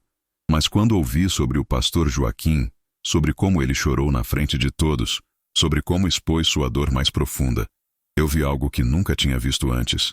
Vi verdade. Vi um homem de Deus sendo genuinamente humano. E isso me trouxe de volta. E agora vocês querem expulsá-lo por exatamente aquilo que me salvou? O silêncio que seguiu foi profundo. Alguns membros começaram a assentir. Outros limparam lágrimas discretamente. Dona Eunice também se manifestou. Levantou com dificuldade, apoiada em sua bengala. Contou pela primeira vez publicamente sobre Roberto, sobre como guardou a dor sozinha por 20 anos. Sobre como ver o quarto de Samuel a libertou para finalmente falar sobre seu próprio filho. O pastor Joaquim não me ensinou sobre luto com palavras. Me ensinou com vida, com dor real, com vulnerabilidade verdadeira. E isso valeu mais do que 1000 sermões bonitos. Marta me surpreendeu completamente. Minha esposa, sempre tão reservada, pediu para falar. Levantou-se com dignidade, mesmo com as mãos tremendo. Falou sobre nossa dor guardada por anos. Sobre como a igreja nos acolheu no momento mais vulnerável. Sobre como finalmente estávamos começando um processo de cura real. Ela olhou diretamente para Ronaldo. Vocês podem confundir vulnerabilidade com incapacidade. Podem achar que um líder precisa ser perfeito, distante, sem falhas. Mas eu casei com um homem real. Um homem que sangra, que chora, que sente. E é exatamente por isso que ele pode guiar outros. Porque ele entende dor. Porque ele não finge ser o que não é. Vilma organizou várias reuniões com as mulheres, tentando unificar grupos divididos. Ela percebeu que muitas divisões não eram realmente sobre mim. Eram sobre controle, sobre medo de mudança, sobre desconforto com emoções intensas que ninguém sabia como processar. Mas Ronaldo não desistiu. Percebendo que estava perdendo apoio, fez uma jogada mais agressiva. Convocou uma reunião extraordinária da liderança. Formal, oficial, com votação, para decidir sobre minha permanência como pastor. A reunião foi marcada para o domingo seguinte, após o culto da manhã. Todos os membros foram convidados a participar, não apenas a liderança. Ronaldo queria que fosse público. Queria que a decisão fosse coletiva. Achava que tinha apoio suficiente para me remover. A semana que antecedeu aquela reunião foi a mais difícil desde a morte de Samuel. Não dormia direito. Acordava no meio da noite com o coração disparado. Marta também estava tensa, preocupada não apenas comigo, mas com o que aquela divisão estava fazendo com a igreja que amávamos. Será que devo renunciar antes da reunião? Perguntei uma noite. Poupar a igreja dessa divisão? Marta segurou meu rosto. Não. Você não vai fugir de novo. Você vai enfrentar. Seja qual for o resultado, você vai enfrentar com dignidade. Porque a verdade já foi dita. Sua dor já foi exposta. E você não tem mais nada a esconder. Ela estava certa. Eu tinha medo. Medo de ser rejeitado publicamente. Medo de perder o ministério. Medo de que minha vulnerabilidade fosse oficialmente declarada como desqualificação. Mas também tinha algo novo. Uma paz estranha que vinha de não ter mais segredos. De estar completamente exposto e ainda assim de pé. A reunião extraordinária foi marcada para o domingo seguinte. E eu sabia que meu destino como pastor, e talvez minha própria cura, dependia do que aconteceria naquele dia. Não apenas a votação, mas se aquela igreja conseguiria escolher compaixão sobre rigidez, humanidade sobre perfeição, verdade sobre aparência. Preparei meu coração para qualquer resultado, mas orei para que acontecesse o que acontecesse, a igreja não perdesse sua alma no processo. O culto daquele domingo foi o mais tenso que já vivi. Cada hino cantado parecia carregar um peso invisível. As pessoas se entreolhavam durante as orações. Murmúrios enchiam os intervalos entre os cânticos. Todos sabiam que depois do culto haveria a reunião. A reunião que definiria meu destino como pastor daquela igreja.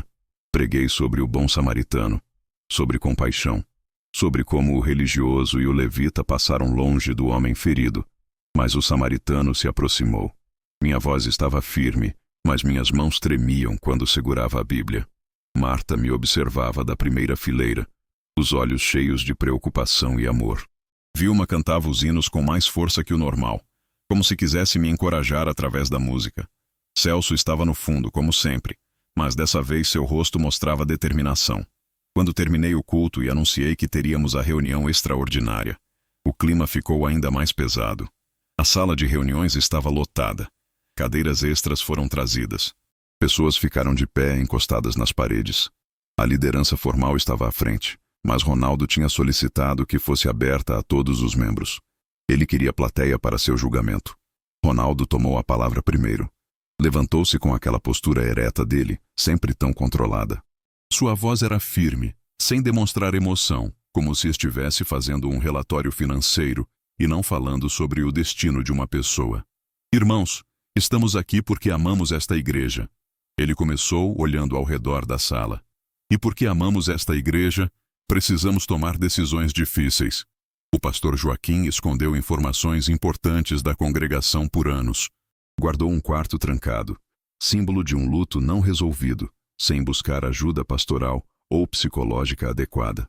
Sua instabilidade emocional ficou exposta para todos. E precisamos nos perguntar, em sã consciência, se alguém nessas condições pode liderar uma congregação. Ele fez uma pausa calculada. A igreja precisa de pastor forte, alguém que possa guiar o rebanho em momentos de crise. Não alguém que desmorona publicamente. Não alguém que carrega feridas tão profundas que comprometem sua capacidade de discernimento. Ronaldo abriu a Bíblia e começou a citar passagens sobre liderança, sobre bispos que devem ser irrepreensíveis, sobre pastores que precisam ter suas casas em ordem. Ele argumentou com aquela lógica fria dele que eu tinha demonstrado falta de maturidade espiritual ao guardar o quarto por anos sem buscar cura. Que um líder verdadeiro teria lidado com o luto de forma mais saudável, mais rápida, mais eficiente. Por amor à igreja, por amor ao próprio pastor Joaquim e sua família, acredito que ele deveria renunciar voluntariamente, tirar um tempo para se recuperar, buscar ajuda profissional e talvez no futuro, quando estiver verdadeiramente curado, considerar retornar ao ministério. O silêncio que se seguiu foi pesado como chumbo. Alguns membros concordaram com a cabeça. Vi rostos que mostravam dúvida, questionamento. Outros olharam para mim com compaixão genuína, como se quisessem me proteger, mas não soubessem como. Escutei tudo sem desviar o olhar. Senti um turbilhão por dentro, vontade de me defender, de gritar que ele não entendia nada sobre dor, sobre perda, sobre luto, vergonha de estar sendo julgado assim publicamente, raiva de Ronaldo por sua frieza calculada. Mas também senti algo estranho, uma paz que não fazia sentido lógico. Pela primeira vez em anos, eu não estava mais escondendo. Não tinha mais segredos.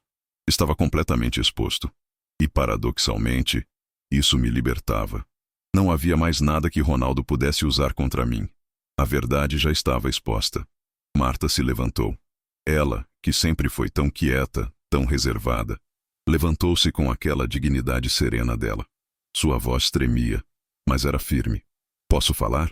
Ela perguntou, e a liderança assentiu. Meu marido carregou uma dor por 7 anos. Eu também carreguei.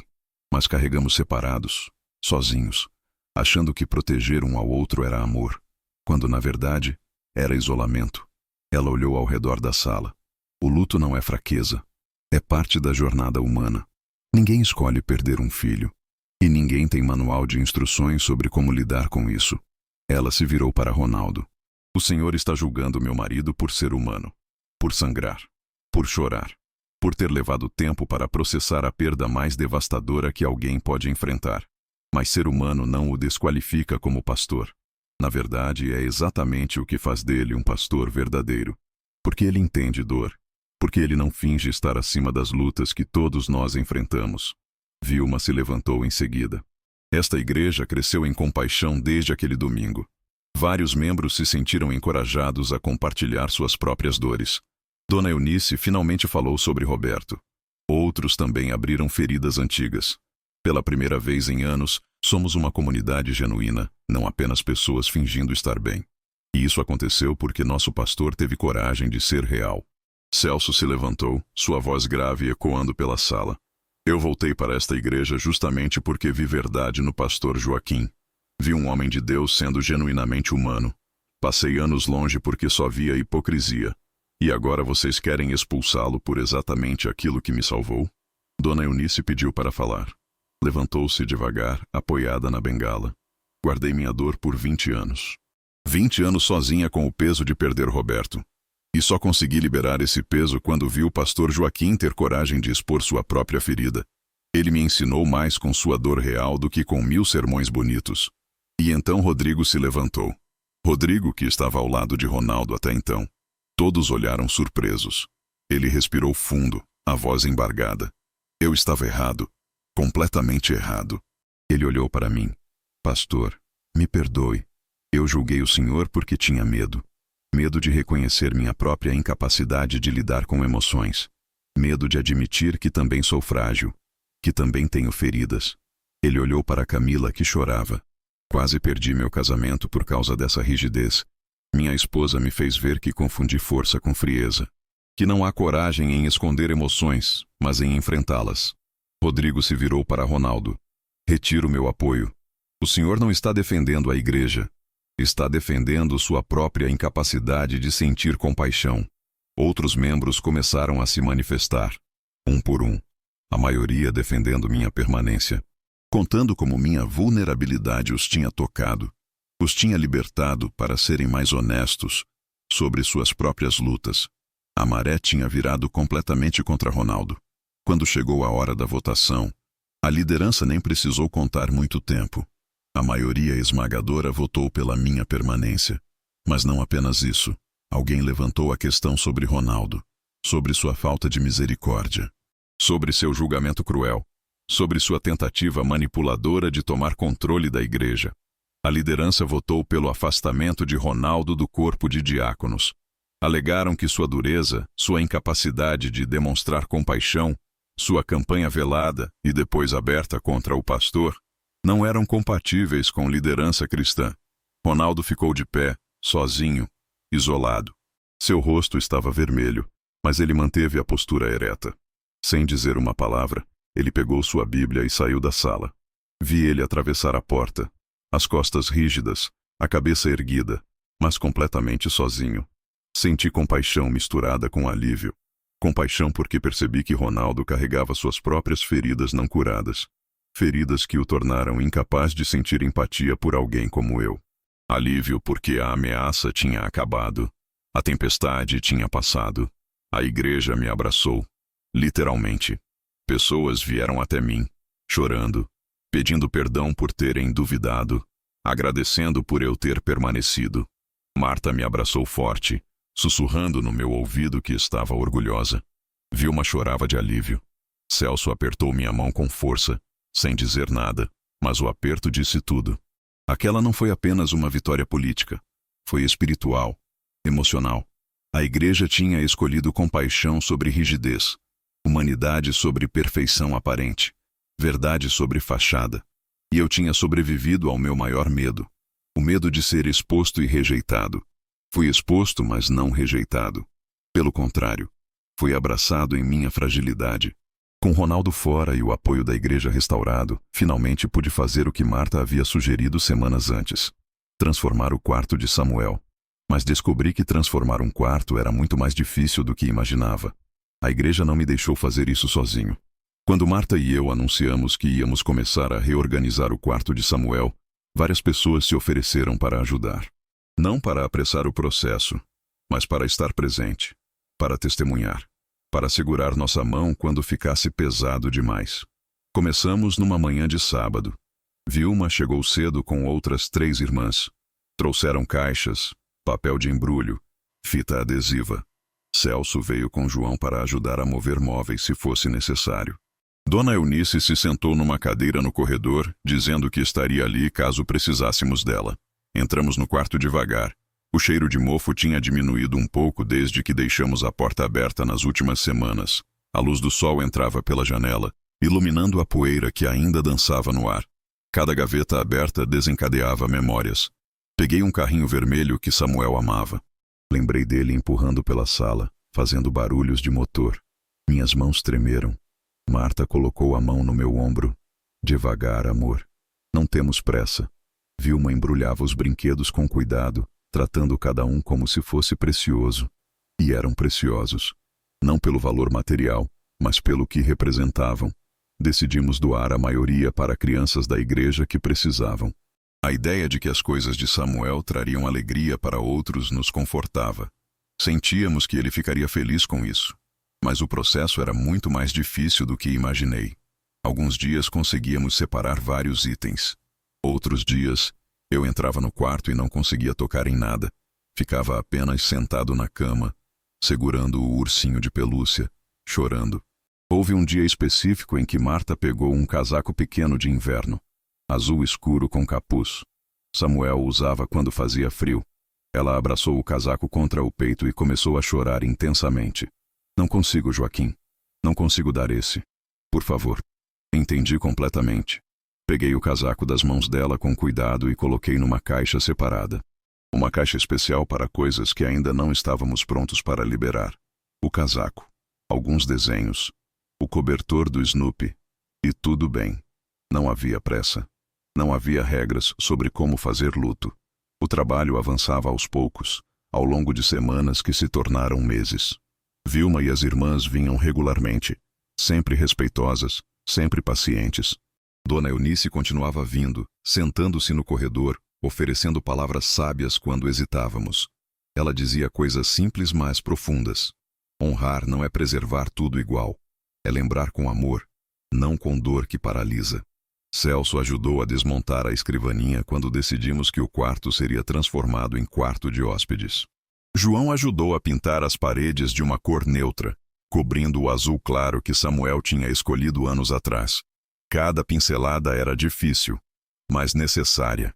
Ana Júlia veio algumas vezes com os pais. Ela não falava muito, apenas observava.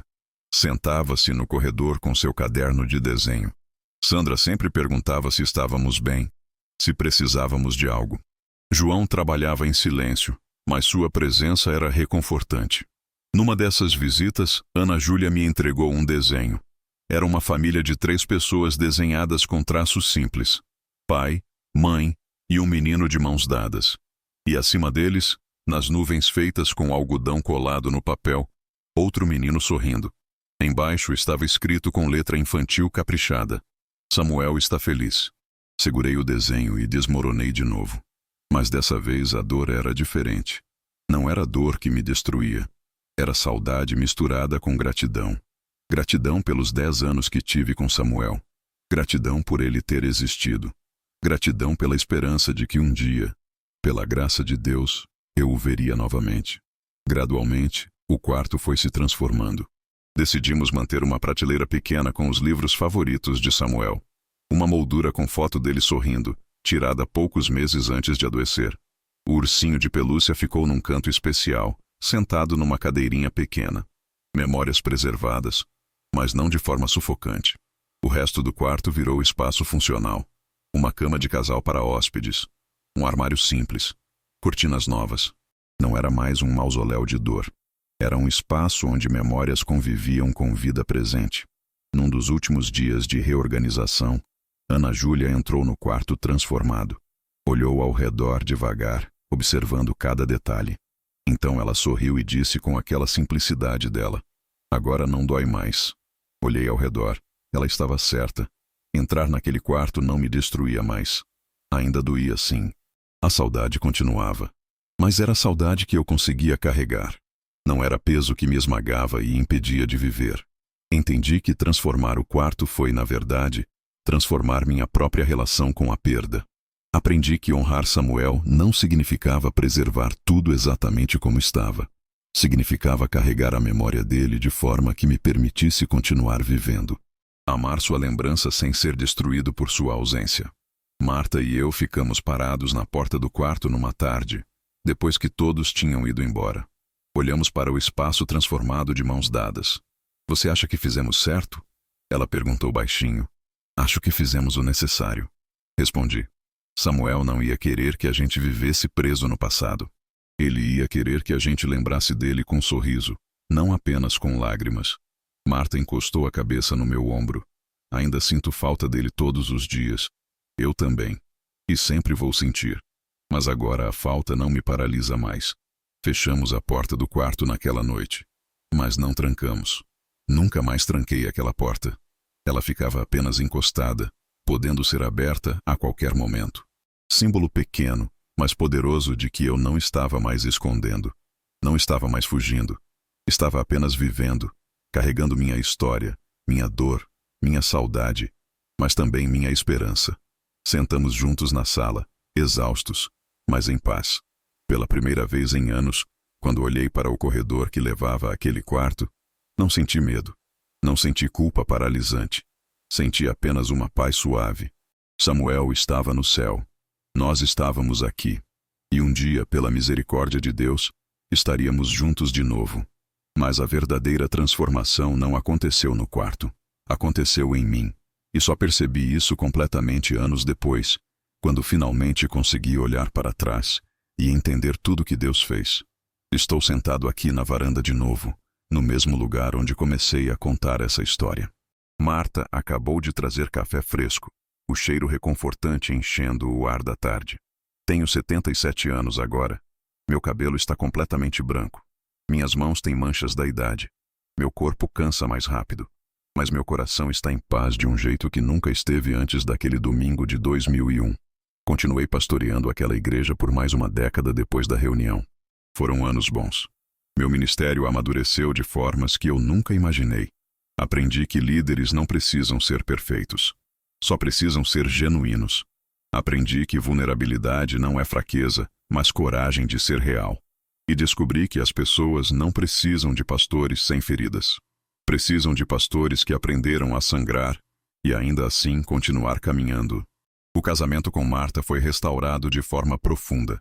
Não voltamos a ser o que éramos antes de perder Samuel. Nos tornamos algo novo. Parceiros verdadeiros no luto, não mais carregando pesos paralelos em isolamento.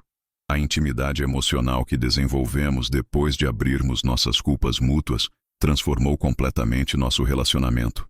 Aprendemos a conversar de verdade, a dividir medos, a chorar juntos, a rir juntos também. Ronaldo nunca mais voltou àquela igreja. Ouvi através de conhecidos que ele se mudou para outra cidade poucos anos depois. Continuou sozinho, amargurado, incapaz de reconhecer suas próprias feridas. Morreu há uns 3 anos. Fui ao enterro. Havia poucas pessoas. Vi um homem que viveu e morreu sozinho, prisioneiro de sua própria rigidez. Orei por ele ali. Não com raiva, mas com tristeza genuína. Tristeza por alguém que nunca aprendeu que ser humano não é fraqueza. Rodrigo e Camila superaram a crise. Rodrigo confrontou seus próprios traumas, suas próprias rigidezes herdadas de um pai frio. Aprendeu a expressar emoções, a chorar, a pedir ajuda. O casamento deles cresceu em maturidade, e eles se tornaram uma das famílias mais sólidas da congregação. Rodrigo me procurou várias vezes depois para conversar. Virou um dos meus maiores apoiadores. Celso permaneceu fiel à igreja até morrer, há uns 5 anos. Tornou-se evangelista natural, sempre contando para quem quisesse ouvir como a vulnerabilidade de um pastor quebrado o trouxe de volta a Deus. Muitas pessoas voltaram à fé por causa do testemunho dele. Dona Eunice faleceu há 3 anos, mas passou seus últimos anos acolhendo pessoas enlutadas. Sua casa virou ponto de encontro para mães e pais que tinham perdido filhos. Sua própria dor, finalmente expressa, tornou-se fonte de consolo para tantos outros. Fui ao enterro dela também. Estava cheio. Dezenas de pessoas que ela ajudou a carregar suas dores. Vilma continua viva, com 79 anos agora. Ainda lidera as mulheres, mas com muito mais humildade e sensibilidade. Ela aprendeu que controle não é a mesma coisa que cuidado, que às vezes o melhor que podemos fazer é simplesmente estar presente, não tentar consertar tudo. E Ana Júlia, aquela menina de 8 anos que desencadeou tudo, ela cresceu e se tornou psicóloga infantil. Trabalha ajudando crianças em situações difíceis. Usa aquela sensibilidade especial dela para bem, para a cura, para a esperança. A campainha toca. É Ana Júlia. Agora com 33 anos, mulher bonita, equilibrada, de olhos ainda atentos e profundos. Ela vem me visitar de vez em quando. Sentamos na varanda. Marta traz café para nós três. Pastor, o senhor ainda pensa em Samuel? Ana Júlia pergunta como sempre faz quando visita. Todos os dias. Respondo com honestidade. Mas agora penso nele com sorriso. Não apenas com dor. A saudade continua. Sempre vai continuar. Mas não me destrói mais. Aprendi a carregar a memória dele de um jeito diferente. Ana Júlia sorri. Eu nunca entendi completamente o que senti naquele dia no culto. Só sei que Deus me usou. E fico feliz por ter obedecido, mesmo sendo tão pequena. Você foi instrumento de Deus para minha cura, Ana Júlia. E para a cura de tanta gente. Dona Eunice, Celso, tantos outros que se sentiram livres para serem honestos sobre suas próprias dores. Conversamos por horas. Sobre fé. Sobre como Deus cura não apagando o passado, mas transformando o peso dele. Sobre como vulnerabilidade pode ser mais poderosa que qualquer sermão perfeito. Quando Ana Júlia vai embora, fico aqui com Marta. Observamos o pôr do sol pintando o céu de laranja e rosa. Olho para dentro da casa, para o corredor que leva ao que antes era o quarto de Samuel. Agora é apenas um quarto de hóspedes. As memórias dele estão lá, guardadas com carinho numa prateleira, numa foto, num ursinho de pelúcia, mas não de forma que nos paralise. Entendi tantas coisas ao longo desses anos. Que Deus pode usar uma criança para curar um adulto ferido. Que vulnerabilidade não é fraqueza, mas coragem de ser real. Que luto compartilhado é mais leve que luto solitário. Que líderes também sangram, também choram, também quebram, e que isso não os desqualifica. Na verdade, os humaniza. Aquele quarto guardado por anos não era apenas um espaço físico. Era a representação de tudo que eu escondia dentro de mim. Culpa, dor, medo de ser julgado, incapacidade de perdoar a mim mesmo, recusa de aceitar minha própria humanidade, minhas próprias falhas, minha própria fragilidade. O segredo que me destruía nunca foi realmente sobre o quarto. Era sobre minha recusa em encarar minha própria dor. Era sobre achar que precisava ser forte sempre, perfeito sempre, controlado sempre. Era sobre não entender que Deus não me chamou para ser super-homem. Me chamou para ser humano. Humano quebrado, mas honesto. Humano ferido, mas real. Só consegui contar essa história agora, em 2025, porque finalmente o segredo não dói mais da mesma forma. A ferida cicatrizou, não desapareceu. Cicatrizes nunca desaparecem completamente, mas não sangra mais, não me paralisa mais. A saudade de Samuel permanece, sempre vai permanecer, mas é saudade que convive com gratidão. Gratidão pelos 10 anos que tive com ele. Gratidão pela esperança de revê-lo um dia. Gratidão pelo que aprendi através da dor. Marta segura minha mão, entrelaça os dedos nos meus. Sorrimos um para o outro. Aquele sorriso de quem caminhou juntos pelo vale mais escuro e saiu do outro lado. Diferentes, marcados, mas vivos. E juntos. Olho para o céu que escurece. As primeiras estrelas começam a aparecer. E penso em Samuel, não com dor paralisante, mas com amor que transcende a separação física. Com esperança que um dia, pela graça infinita de Deus, vou abraçá-lo de novo. Fecho os olhos e agradeço. Agradeço pela dor que me ensinou compaixão. Agradeço pela ferida que me humanizou. Agradeço por Ana Júlia, por Marta, por cada pessoa que me acompanhou nessa jornada. E percebi que Deus não me curou fazendo-me esquecer Samuel.